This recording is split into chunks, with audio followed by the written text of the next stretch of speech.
El 11 de marzo de 1851, en el Pleno del Congreso de Michoacán, se suscitó un acalorado debate entre el senador Melchor Ocampo y un personaje que se autonombró un cura de Michoacán. Esta polémica, de alcance nacional, tuvo como tema central la separación entre Estado e Iglesia y supuso un primer enfrentamiento entre los que serían llamados liberales y conservadores. Yo soy Rafael Flores y esto es Michoacán, 200 años, origen y futuro.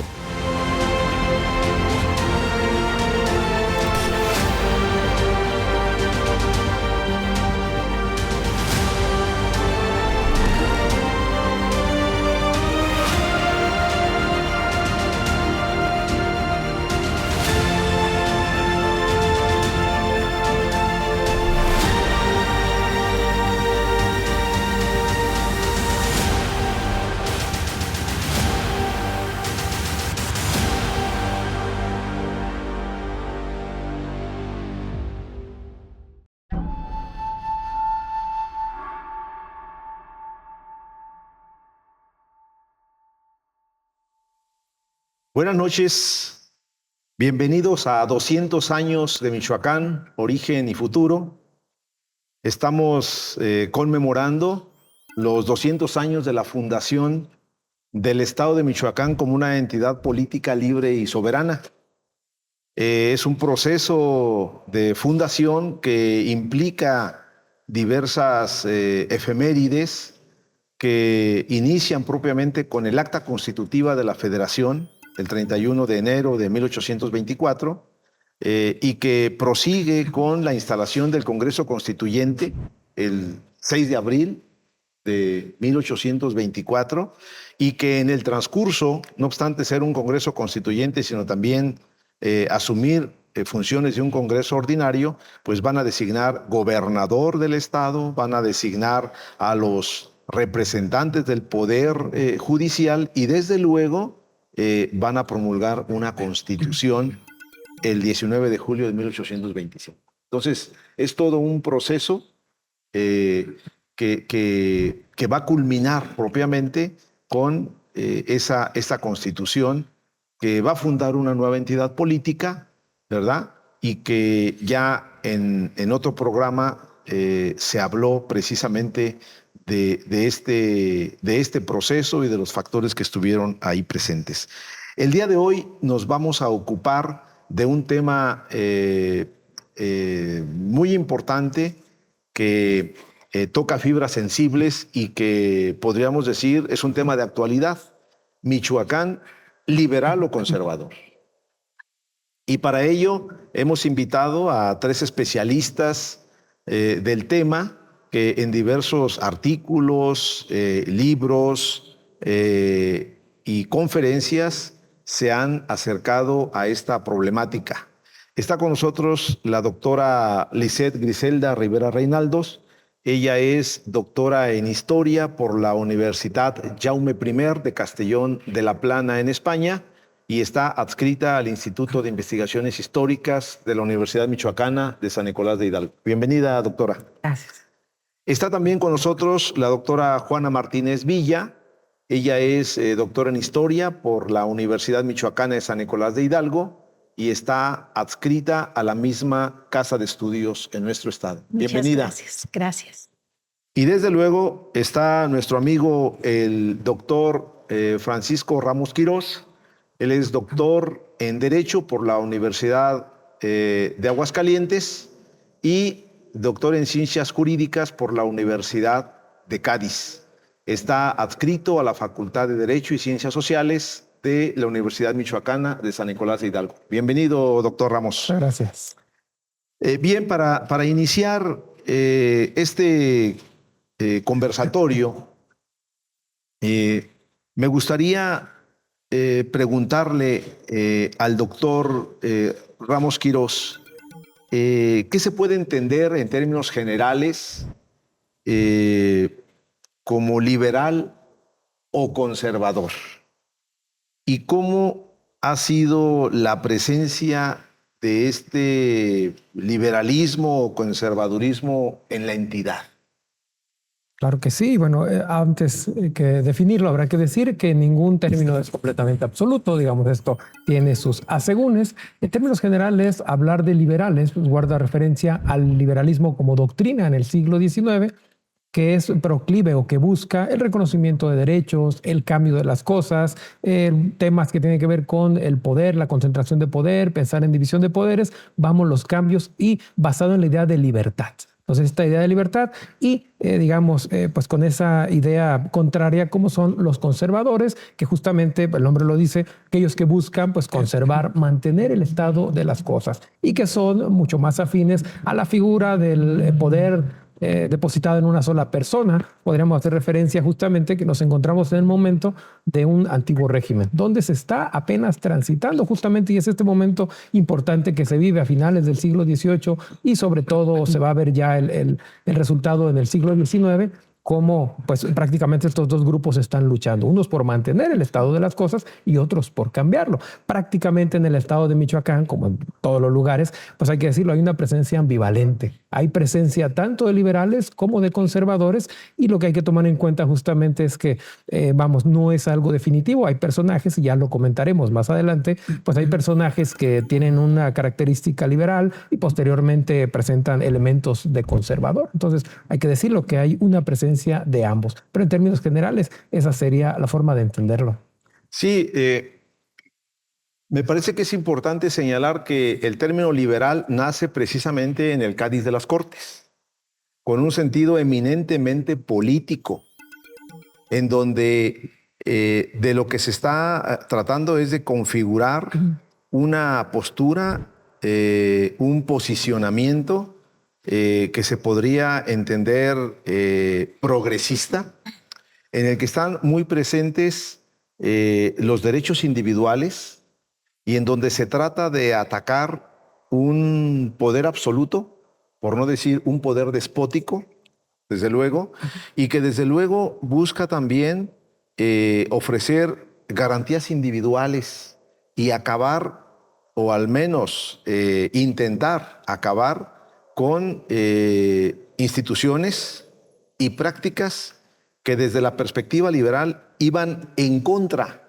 de lo que un ciudadano, ya no súbdito ni vasallo del rey, debía tener por ley. Hablamos, por ejemplo, de la institución inquisitorial, o hablamos, por ejemplo, de la institución de la tortura, ¿verdad? Que estaba permitido en el antiguo régimen. Estábamos hablando de la esclavitud, el tema de la esclavitud que también está presente en esos debates y en esas propuestas de proyecto, de proyectos liberales que se manifiestan durante los debates de las Cortes de Cádiz y que no van a tardar en llegar a América, ¿verdad? Concretamente, en México vamos a tener diversas expresiones de este liberalismo. Ya se ha tocado en otras ocasiones, por ejemplo, entre los insurgentes. Ya Ignacio López Rayón en sus elementos constitucionales presenta principios liberales. Lo mismo hace José María Morelos en sus Sentimientos de la Nación. El mismo decreto constitucional de Apatzingán plantea muchos aspectos que tienen que ver con estas ideas modernas relacionadas con el liberalismo. Y así lo podemos seguir observando en el constituyente michoacano de 1824-25, pero también en algunos gobiernos que a nivel general trataron de transitar por esta vía liberal. Concretamente, yo pensaría, por ejemplo, en el gobierno de Valentín Gómez Farías, ¿verdad?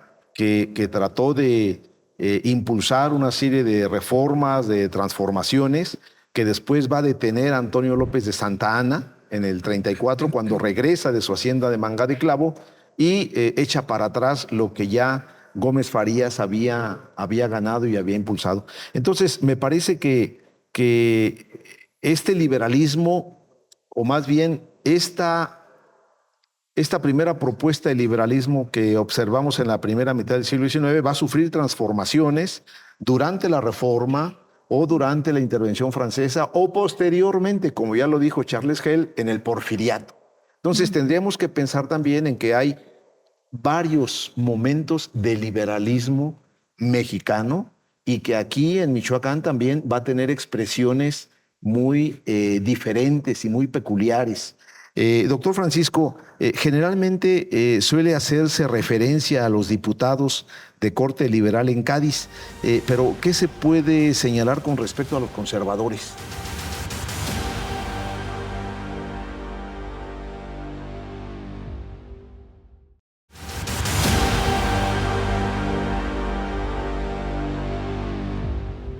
La política michoacana durante la gobernatura de Melchor Ocampo estuvo condicionada por un contexto nacional desfavorable, puesto que el gobierno de la República pasaba por problemas económicos y el enfrentamiento entre el Ejecutivo y el Legislativo culminó con la dictadura de Antonio López de Santa Anna. ¿Puede señalar con respecto a los conservadores? Sí, bueno, importante pregunta y efectivamente suelen ser muy ensalzados, desde luego, y con justa razón, aquellos diputados liberales, Ramos Arizpe, Guridi Alcocer, entre otros más, pero también hay un ala importante de justamente aquellos que podríamos ubicar como conservadores. Y vale la pena aquí mencionar, en atención a esta mesa, el caso del representante por Michoacán, José Cayetano de Fonserrada y Ulibarri, que él representa en cierto modo pues una postura, no digamos conservadora, como hace señalado Teresa Berruezo, pues es incluso ultraconservador. Él es realista absolutamente. Él es un clérigo, es abogado y es sacerdote y es representante por Michoacán a las Cortes. En esa primera oleada de diputados que van, pues de luego electos en Europa, electos por la comunidad, en el caso de la Nueva España, pues electos por los ayuntamientos, que ahí hay un cambio, y él justamente pues tiene una participación importante, que curiosamente ha sido poco estudiada, hay que decirlo, y también pues muy demeritada, porque pues de entrada por ser realista, por estar a favor del rey, y quizás de manera más importante porque este diputado, además de que fue constituyente y tuvo algunas intervenciones importantes, desgraciadamente fue firmante del Manifiesto de los Persas, ese documento del que el rey se sirve, entre otros más, para justamente quitar de vigencia la Constitución. Entonces se le ve como un traidor, pero más allá de eso es un diputado que tiene un papel bastante interesante, hay que decirlo. Tiene pocas intervenciones en las Cortes de Cádiz, sin embargo tiene intervención en asuntos centrales, asuntos de tipo económico, asuntos que tienen que ver también con la relación iglesia, que además él como clérigo conoce bastante bien, y además es un personaje que tiene una trayectoria importante en la propia iglesia, hay que decirlo, y con una formación excepcional. A mí me ha llamado mucho la atención en los debates, a leerlos, es muy interesante porque tiene un gran nivel, un gran nivel cultural, maneja bastante bien los datos y veo yo que en los temas es bastante respetado.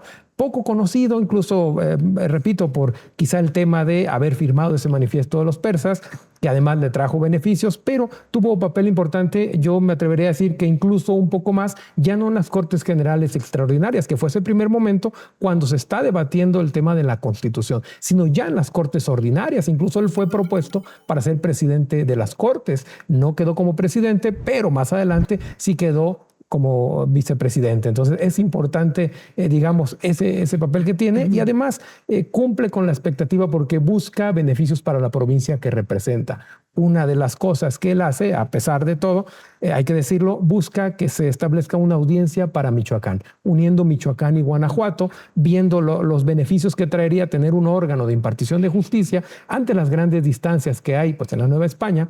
Él hace esta propuesta, entre otras muchas más. Sí, así como esta etapa gaditana y estas que hemos mencionado hace un momento, sin duda podríamos pensar que el periodo característico de este liberalismo álgido de confrontación, y no solamente de ideas, sino de confrontación armada, pues tiene que ver precisamente con la guerra de reforma, ¿verdad? Pero esta guerra de reforma tiene ciertos antecedentes previos que van marcando la participación de personajes que en el caso de Michoacán son muy característicos, como fueron don Melchor Ocampo y don Clemente de Jesús Munguía, ¿verdad? Que son figuras emblemáticas de la política de la época y que van a tener un papel protagónico y preponderante en estos años. Doctora Lisset, me gustaría que nos dijera quiénes serían algunos de los liberales más destacados en el proceso de reforma que pudieron tener una injerencia política y directa en el diseño de país que se trataba de construir en ese entonces, hablando concretamente de Michoacán. De Michoacán. Bueno, efectivamente, pues uno sería Melchor Ocampo, que tuvo un papel predominante en esta primera etapa, ¿no? Y tuvo un enfrentamiento muy resonado, que tuvo resonancia nacional con un cura anónimo, un cura de Michoacán, por la ley de subvenciones parroquiales. Se ha debatido mucho entre los historiadores quién estaba detrás del cura de Michoacán. Se ha dicho mucho que era el propio obispo, Clemente de Jesús Munguía. Clemente de Jesús Munguía después es uno de los principales de los principales representantes, digamos, del lado conservador a nivel nacional, y él siempre estuvo en contra de las leyes de reforma y siempre debatió prácticamente todas y cada una de ellas y nunca se escudó en el anonimato. Por eso hay ciertas dudas de si sí sería él en el caso de este debate que hubo con Melchor Ocampo. Epitacio Huerta, me parece, dentro de estos nombres destacados, pues tiene...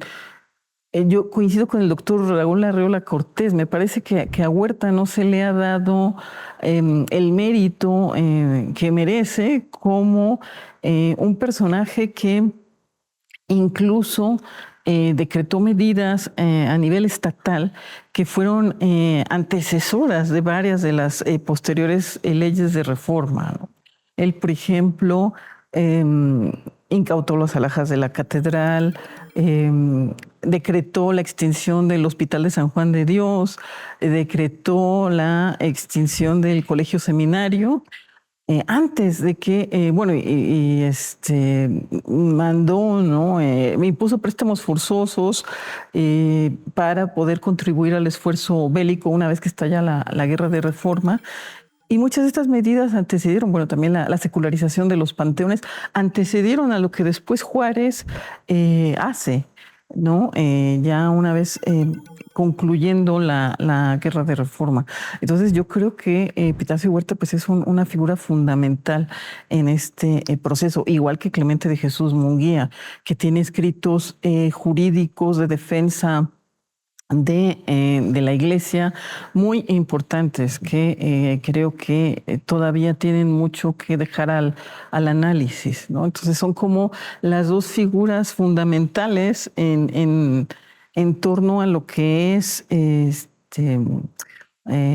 los enfrentamientos álgidos que se dan en esta época entre liberales y conservadores.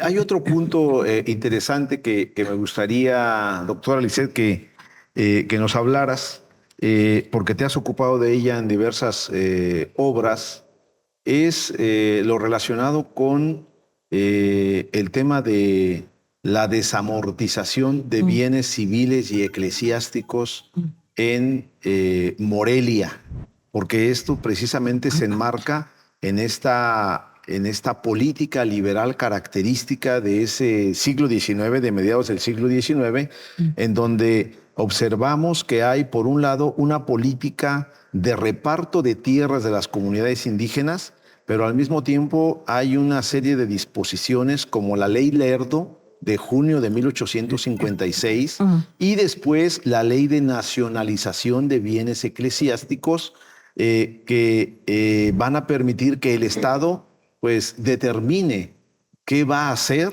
con esos bienes y cómo van a ser los antiguos liberales los que se van a beneficiar de la adquisición de esos bienes, y entonces se va a proyectar la configuración de las futuras haciendas en su segunda etapa, porque ya en la época del antiguo régimen, de los grandes latifundios, de lo que habló ya François Chevalier, en uno de sus libros, pues ya se habían creado grandes extensiones de tierra, mayorazgos, etcétera, pero es en el siglo XIX donde la gran propiedad vuelve a tener un enorme peso. Me gustaría que nos hablaras, Lisette, sobre estas incidencias, estas particularidades que observaste tú en ese proceso de desamortización que afectó notablemente a la sociedad moreliana y que por extensión tuvo ecos en el interior del Estado y en otras partes de la República. Así es.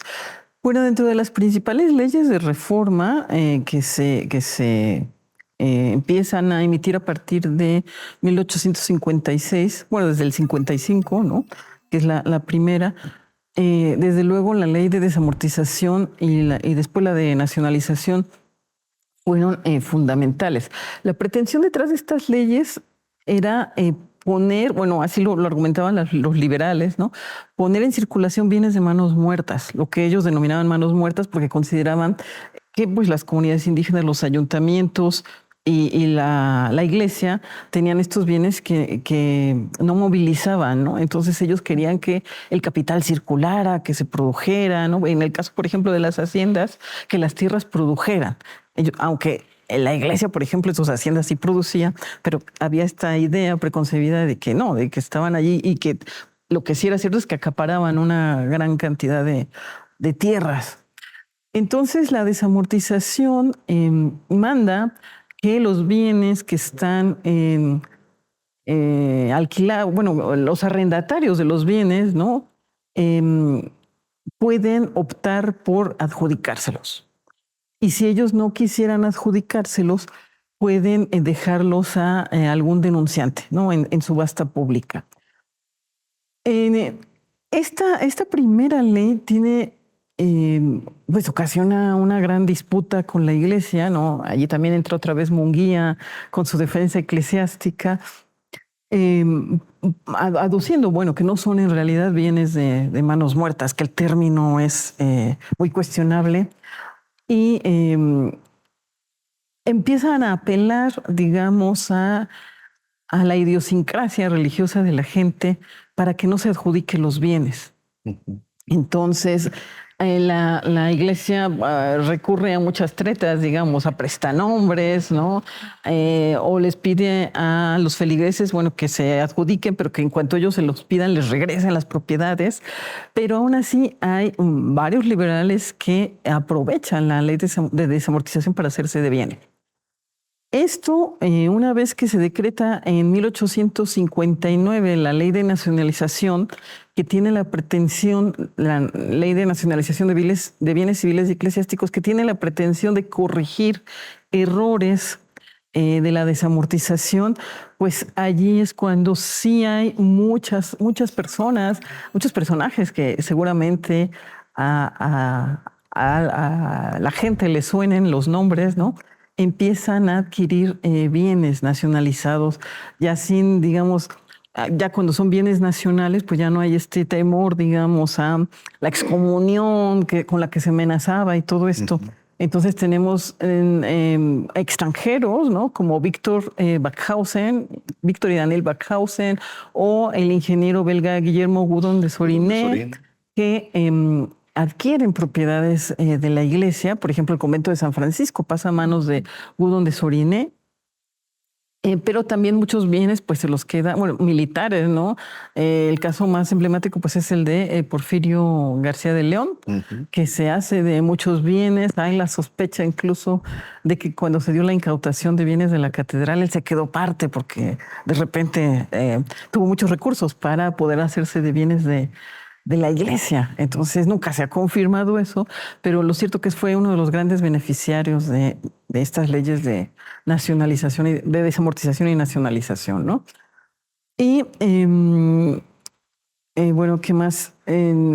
La nacionalización tuvo un proceso un poco atropellado por la cuestión de la guerra de reforma, pero después durante el Segundo Imperio, bueno, se pensaba que Maximiliano las iba a anular, no lo hace, y la República restaurada continúa este proceso de nacionalización y, bueno, pues parte de estos edificios quedan en manos del Estado.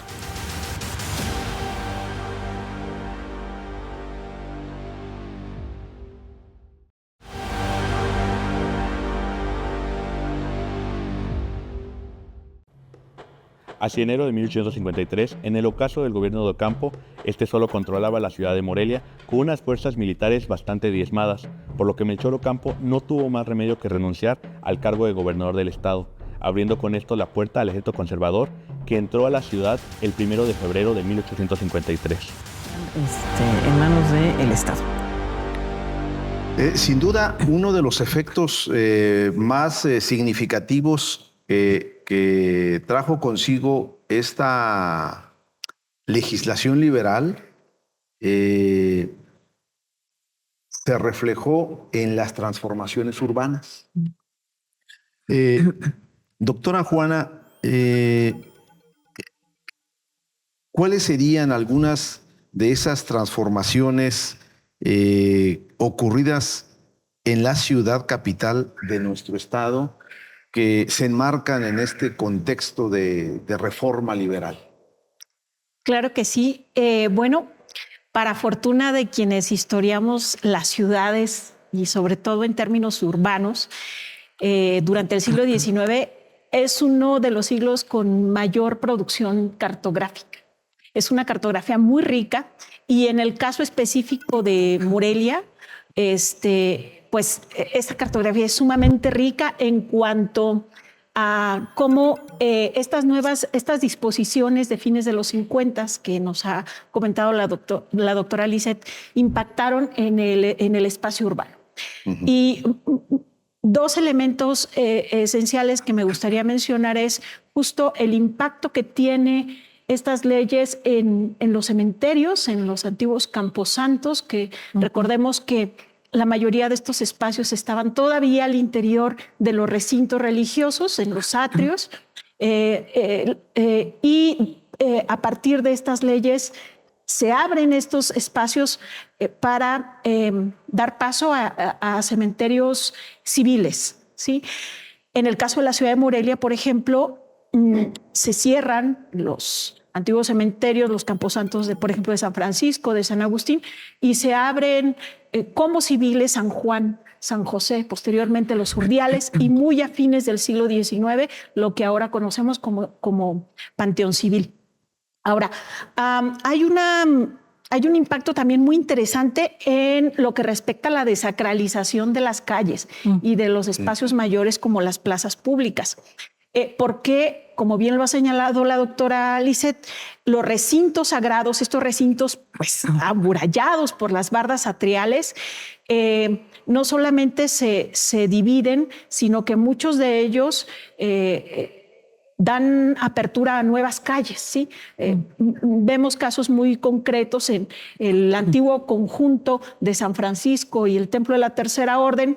El Templo de la Tercera Orden, en la etapa de la República Restaurada, se derriba. Era una arquitectura sumamente elegante, muy importante para la ciudad. De hecho, causa un conflicto tremendo ideológicamente hablando, porque hay un sentir entre la población ante su derribo. Entonces, las ruinas del templo permanecieron ahí amontonadas y a la gente le daba mucho pesar verlas.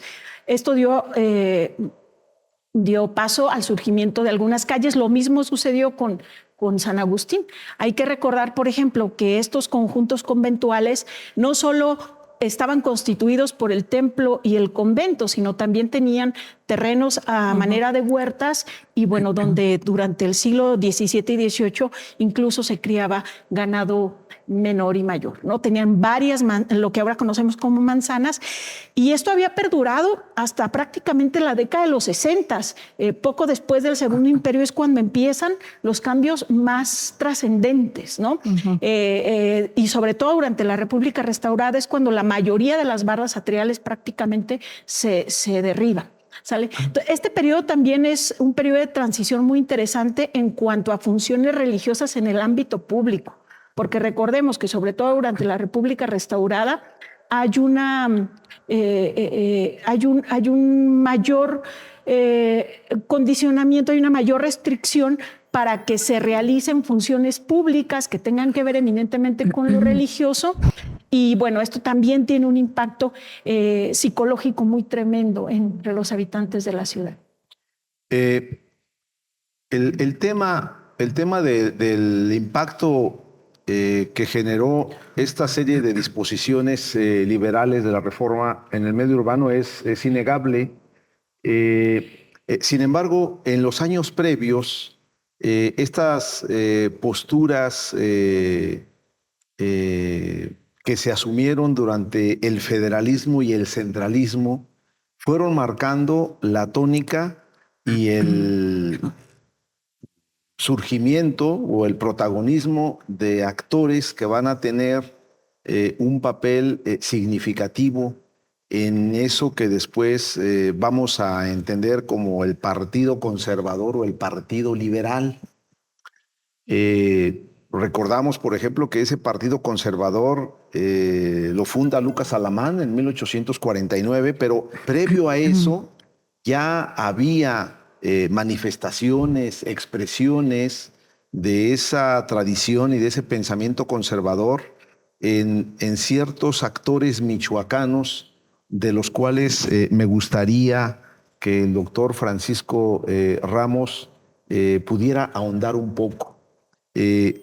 Con motivo de ese cambio de federalismo a centralismo, ¿qué personajes podemos identificar como portadores de esta postura conservadora, por así decir, de ese tiempo, y que desde luego en una condición distinta, en circunstancias distintas, van a seguir permeando el ser y el pensar y el hacer de otros actores?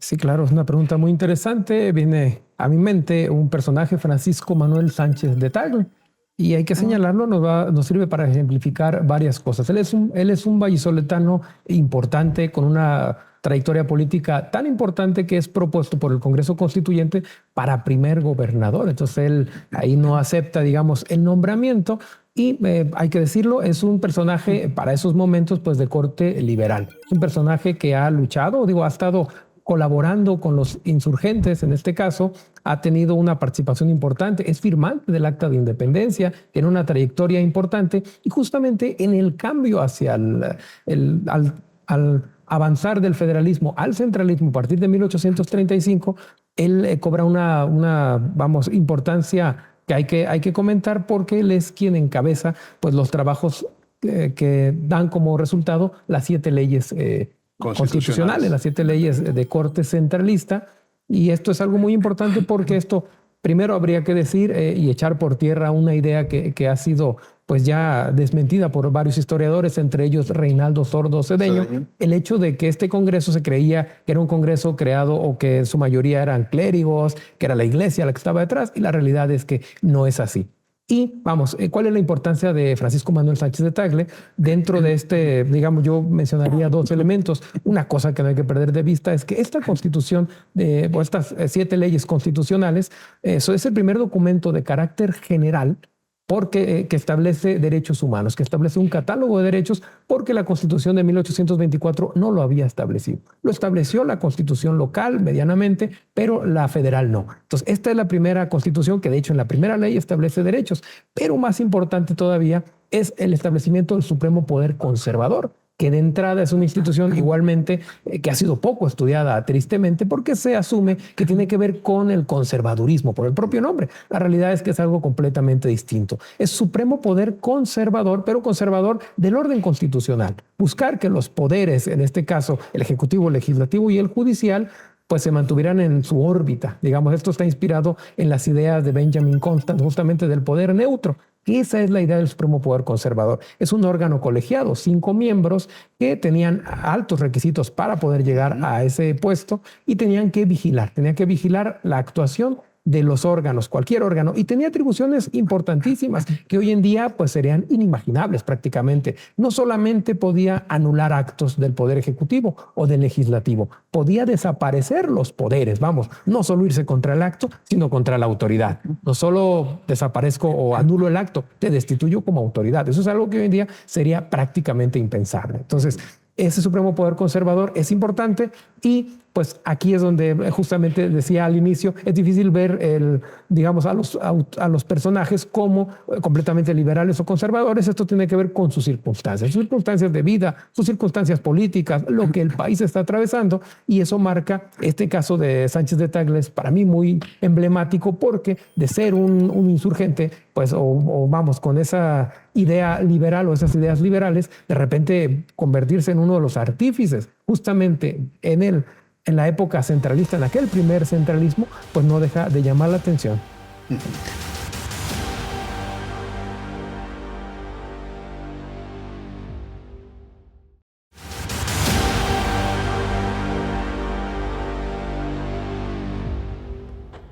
A la llegada de Antonio López de Santa Anna a la ciudad de Morelia, los intelectuales conservadores expresaron por escrito su adhesión al régimen santanista, a la vez que expresaban su aversión al federalismo, y a los liberales, a quienes tachaban de personas poco instruidas y seguidores de ideas fanáticas.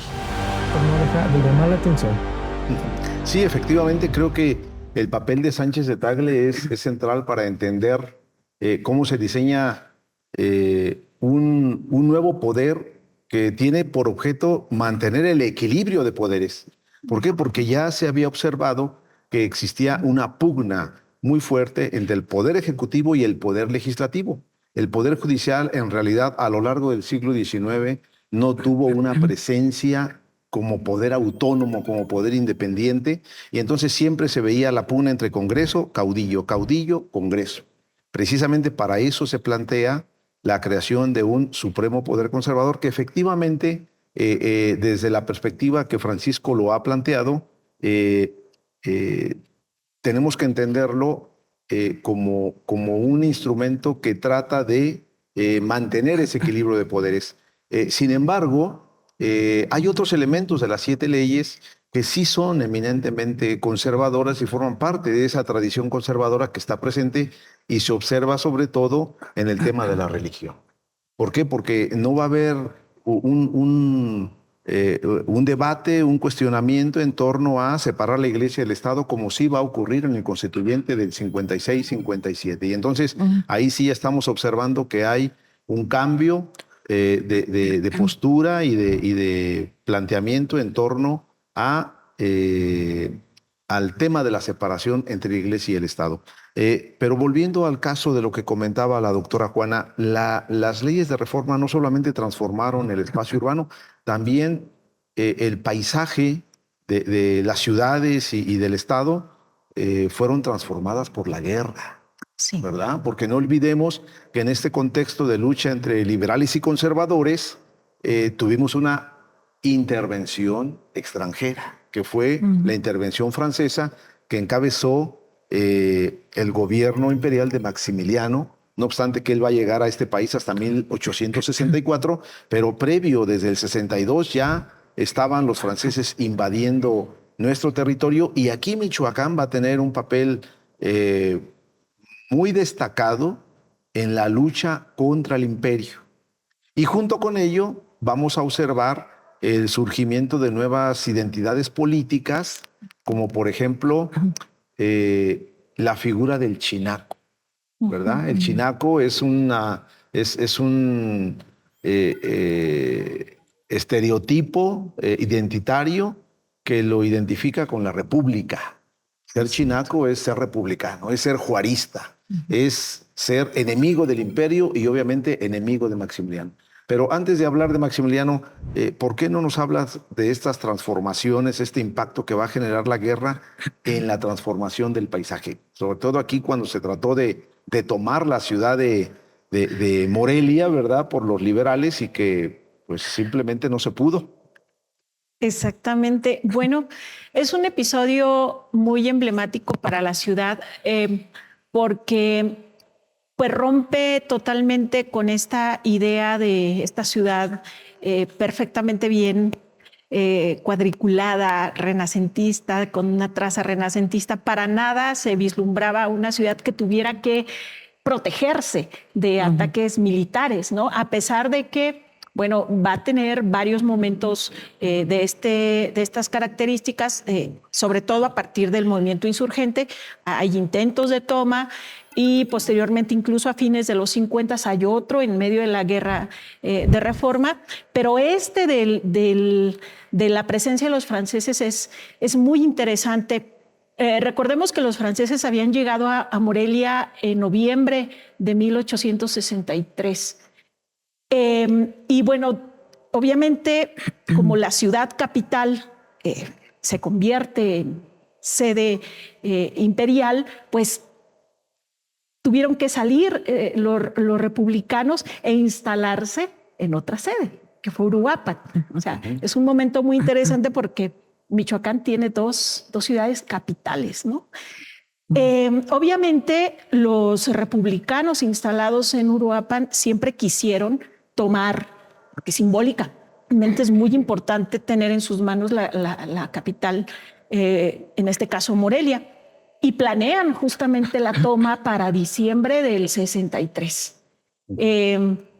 Desde días antes de que llegaran las fuerzas republicanas a los alrededores de la ciudad, los franceses empiezan a preparar pues la defensa. Y justamente el paisaje urbano de la ciudad sufre una transformación tremenda.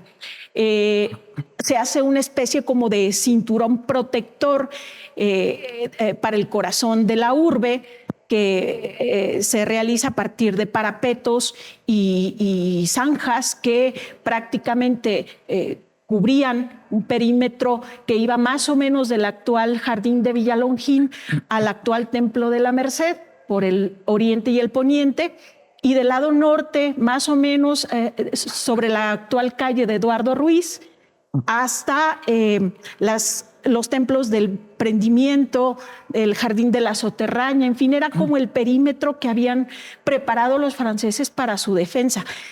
Esta consistía, insisto, en parapetos y zanjas que cruzaban de orilla a orilla las calles. El ataque es muy interesante porque se lleva a cabo por los 4 frentes de la ciudad. El lomerío de Santiaguito, ahora Granjas del Maestro, este lomerío muy suave, donde se apostaron las tropas de Santiago Tapia y son los únicos que entran al corazón de la ciudad. Por el oriente, en la Loma del Zapote, ahí se coloca otro grupo de tropas. Por el lado del poniente, a la altura de la antigua garita de Chicácuaro, y por el lado sur, en los llanos de Santa Catarina, más o menos en las cercanías de lo que ahora es el Río Chiquito, y el cañón principal que estaba en las lomas de Santa María, a cargo del general José López Uraga. El acecho a la ciudad causa un efecto tremendo entre los habitantes. Se encierra la gente, apenas si salían a cumplir con ciertas ceremonias litúrgicas justamente. Los negocios permanecían semicerrados y el ataque se prepara para la madrugada del 18 de diciembre. Es un ataque muy sangriento, es una batalla perdida para el bando republicano. No la pueden lograr a pesar de que, insisto, las tropas de Santiago Tapia se habían apoderado de la plaza principal. Aparentemente hay una traición por parte de Uraga, al menos es lo que cuenta Eduardo Ruiz en la historia de la guerra de intervención, y la ciudad se pierde. Se regresan los republicanos, hay un número impresionante de muertos, y se regresan a Uruapan para contar las malas nuevas, ¿no? Que era que se había perdido la plaza. Esta batalla es muy importante porque da origen al establecimiento del Segundo Imperio en la ciudad. En meses posteriores llega Maximiliano, quizá más adelante lo comentemos, pero bueno, es uno de tantos episodios militares.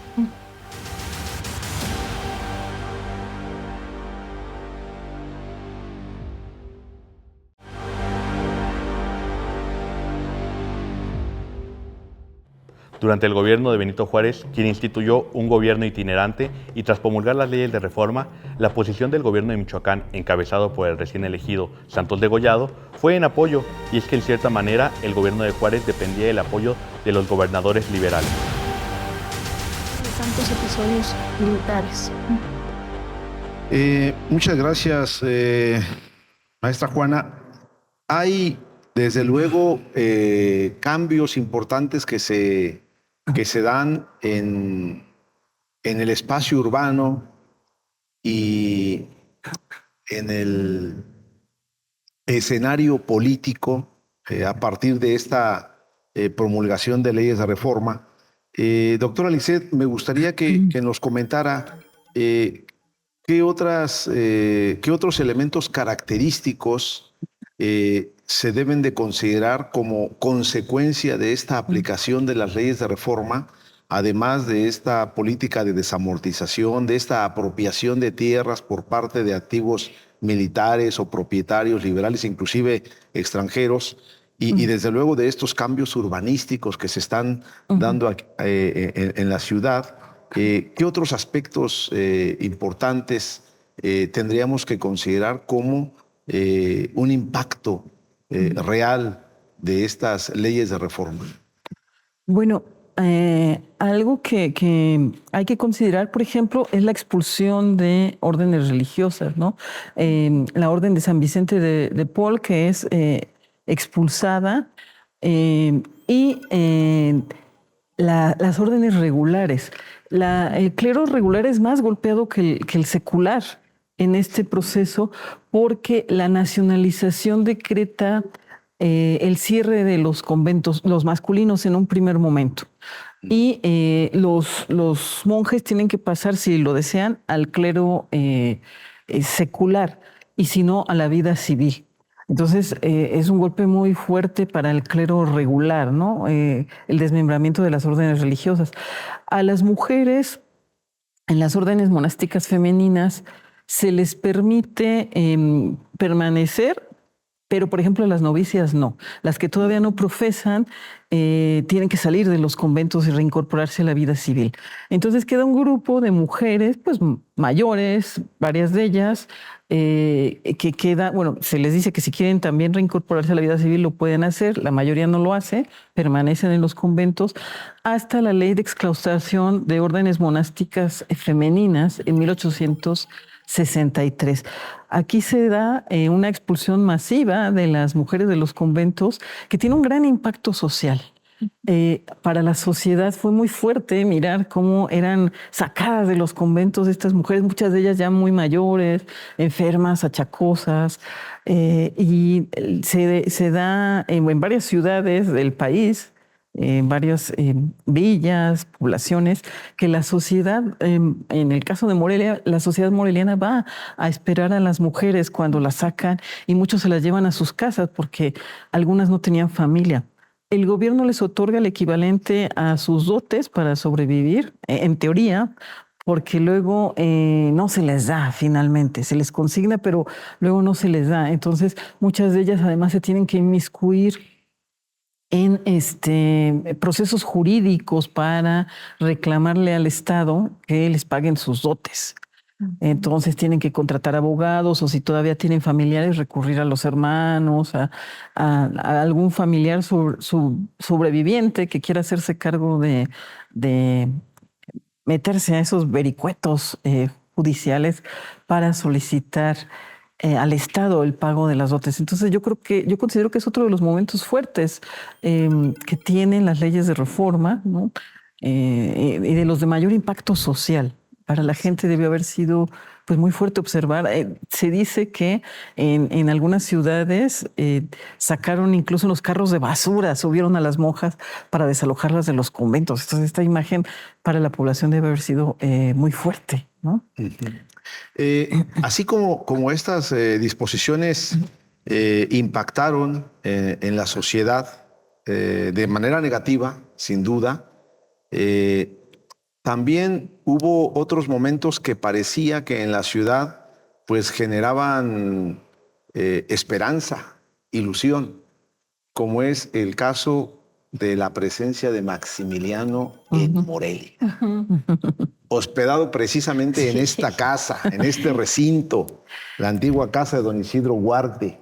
Brevemente, maestra Juana, ¿qué podemos decir y opinar con respecto a a la venida de Maximiliano y la manera en que se vistió y la manera en que quiso ser honrado y reconocido, habida cuenta de que él mismo defendió algunas de las leyes liberales que era consciente era necesario implementar en el país. Y que le trajo, por consiguiente, pues el rechazo y el distanciamiento del clero y del sector conservador. Exactamente.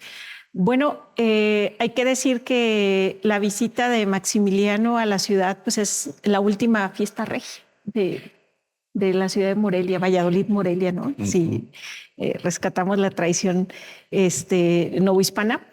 Y es una visita muy esperada por un gran número de habitantes. Hay que recordar, bueno, él llega en octubre de 1864 y bueno, hay que recordar que los primeros meses de ese año habían sido muy mortificantes para el sector republicano de morelianos. De hecho, muchos habían sido exiliados, expulsados, no solo de la ciudad, sino de Michoacán. Un caso muy emblemático es el del ingeniero Guillermo Guadón de Sorín, que siendo belga, curiosamente, hay una serie de rumores que lo asocian con los grupos republicanos y lo llevan preso a esta cárcel de Belén. Después puede regresar, pero y bueno, en estos primeros meses del 64 se había firmado esta acta en que los habitantes se adherían al imperio, ¿no? Y ahí vemos nombres de gente muy conocida. Yo creo que unos de los más emblemáticos son los Arango, los de la imprenta. Estas son de los primeros que se adhieren exactamente al imperio y que van a tener un papel fundamental, por ejemplo, en esta guerra de texto, de impresos, ¿no? Que es fundamental entre liberales y conservadores, entre republicanos e imperialistas. Ahora, aún así, la visita del emperador pues causaba una gran algarabía, una gran esperanza. La ciudad se viste de gala muy a la fiesta virreinal, ¿no? Con estos arcos triunfales, con este arte efímero que renace en el siglo XIX. Y justamente, bueno, la dueña de esta casa, la señora Francisca Román de Malo, pues narra su diario, que después recoge el padre Ibarrola, que llega a la media mañana, a las 11, 12 del mediodía, y hay una algarabía por verlo, ¿no? De hecho, dice que no lo dejan descansar porque llega un grupo importante de personas para saludarlo y que, bueno, pues se hospeda en esta residencia. Hay una ceremonia religiosa en la catedral muy al estilo de las antiguas fiestas regias. Y bueno, pues su visita es muy especial porque lo hacen la mayoría de las ciudades mexicanas importantes. De hecho, él reconoce el carácter liberal que tiene la ciudad y por eso dice, hay que visitarla. Efectivamente, creo que podríamos seguir hablando de una serie de eventos y sucesos relacionados con esta tradición liberal y conservadora de Morelia y de Michoacán, pero sin duda esto nos requerirá de otros programas y de otras reuniones. Yo agradezco mucho la presencia de la doctora Elisée Rivera, de la doctora Juana Martínez y del doctor Francisco Ramos por estar esta ocasión con nosotros y los invitamos a que nos acompañen en el siguiente programa. Gracias por su atención. Gracias.